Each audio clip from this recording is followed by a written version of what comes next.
Hello comic book fans, here's Earl Grey doing my top 10 of my favorite comic book series from the last year, 2019. Yeah, comic book as in floppies, and I don't have to tell you, I guess, that I'm not a very big comic book reader. Quite the opposite is true. I gave up months ago on reading Grant Morrison's fantastic Green Lantern series, for instance, or all the Sandman universe books. I will read them when all the issues are out and read them in several sittings, but in bigger chunks, so to speak. So what's left here right in front of me are the series that I've read, and it's a highly subjective list, and yeah.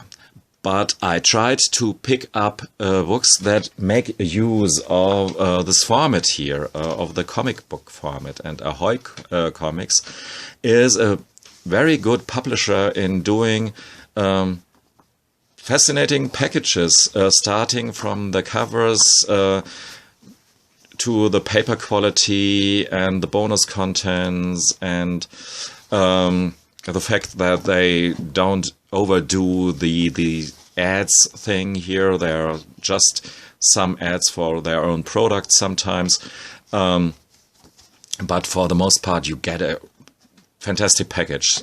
#Danger is a series about 3 wannabe superheroes that do good deeds, more or less, and talk even louder about it. The series tries a bit too hard, in my opinion, to be hip and timely.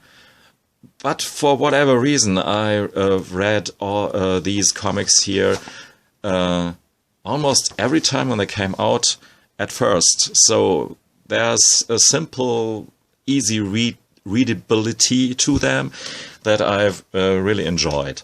That was my rank 10. Rank 9 is a series where everyone and its mama just had high praises for this series. And Nick Darrington's art in the Batman universe, these Walmart books, is fantastic. He's, of course, of Doom Patrol fame and whatnot. Great characterizations, great dialogues, but the main MacGuffin in it is a bit really silly. There's a Fabergé thing here. I mean, the series doesn't try not to be silly, so I'm a bit unfair here. But I'm really not too excited for the end, issue 6, that still has to come out, and so this is not a really good sign for the actual story, but it was really enjoyable.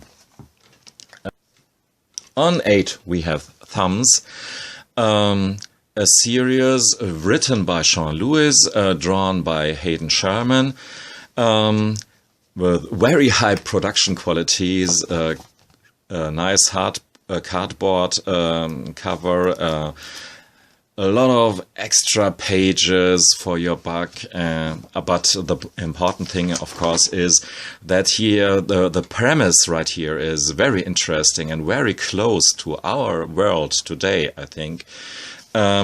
What if when Billionaire gave out free games and free apps to underprivileged families, but these apps are used to build up an army, and a civil war ensues, and it's a very interesting and well thought out story that really makes you think, and this is very good, and my rank 8. On rank 7 we have another horror comic series. Edgar Allan Poe's Snifter of Terror. Always a mixed bag of craziness, doing fun with the old Edgar Allan Poe stories. I guess these stories came out in 2018, but they continued now with season 2. And I liked it so far.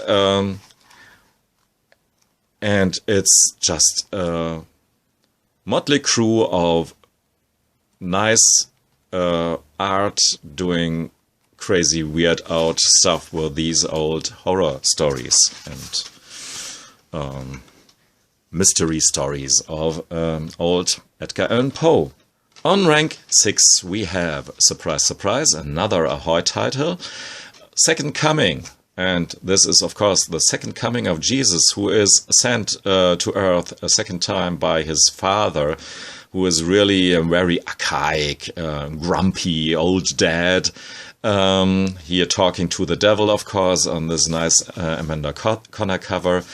And it's a nice satire, almost a bit too lighthearted. I mean, I'm one of these guys, when you're making fun of religion, you can really do it not hard enough, in my opinion. So could have been even more sacrilegious, but I think it's a good thing that even people who are into the Christian religion could enjoy this book here, obviously. On rank 5, now it's a bit embarrassing, but I really don't get any money from Ahoy Comics.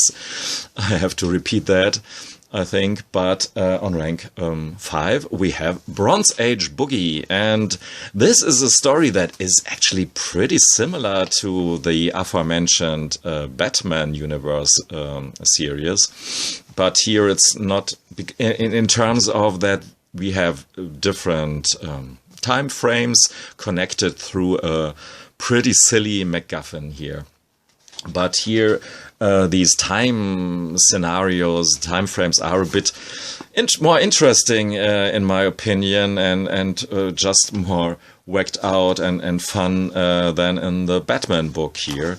What if the Bronze Age, as in 1975 before Zero, meets with the Bronze Age, as in comic book Bronze Age 1975, past Zero.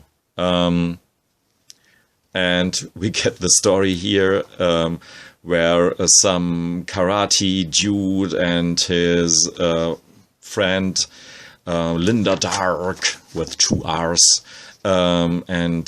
meet this barbarian princess to prevent the world from an invasion of the Martians. As they state here. And they always do these summaries from the month before, which is a very nice and important gimmick, especially for some dude like me who has some problems in reading these books month to month. But in case of Bronze Age Boogie, this was never the problem. A very nice and recommended series, and I really hope that they will continue the series. The end was, as I almost expected, not too great, too grandiose, but the ride was very fun.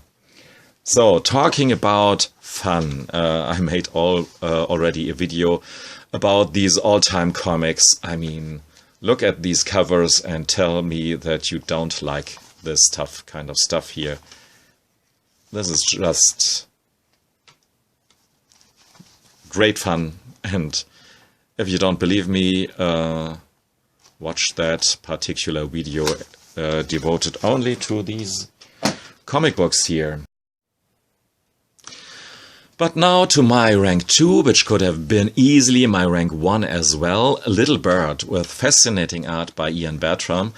I mean, I already did a video about this book here with this fascinating art, somewhere between Frank Whiteley and Möbius, and even some fine artist like Lionel Feininger always comes to my mind when I see this book here. In some panels, at least, and the story continued to be fun as far as you can call this quite a grim story about this war between these rebels and these Christian motivated douchebags from the US of A. Occupying Canada. In fact, my beloved wife read some pages from this book here, and then she came to the page where one guy is split into in a half, and that was the end of her enjoyment, if there ever was some kind of enjoyment for this book here. I think she just gave it to me back and said, it's just gross as maybe all of your comics, somehow like that. I gave up on turning her into a comic book fan some time ago. So, and Little Bird haven't changed that, unfortunately. Maybe Criminal could change her mind. Maybe I'll try this one later on. But this series here is a well-deserved rank number 1. I'm so glad that I picked up the series now in singles, because there's really something to their shtick here in dividing the series into several plot lines, and you can read one before the other or the other way around, and you will still get your entry into this world of Criminal. I mean, I'll continue to read the story here, and I save my money for and won't get these in the hardbacks, the hardcovers, and get some kind of bonus content. To be honest with you, I still have to read these essays about movies. A nice idea, but it's a bit far from the actual content, and I don't know all of these movies that they are talking about in the back. But maybe it gives me later on some kind of incentive to watch these movies as well. So, thanks for listening and watching. Goodbye.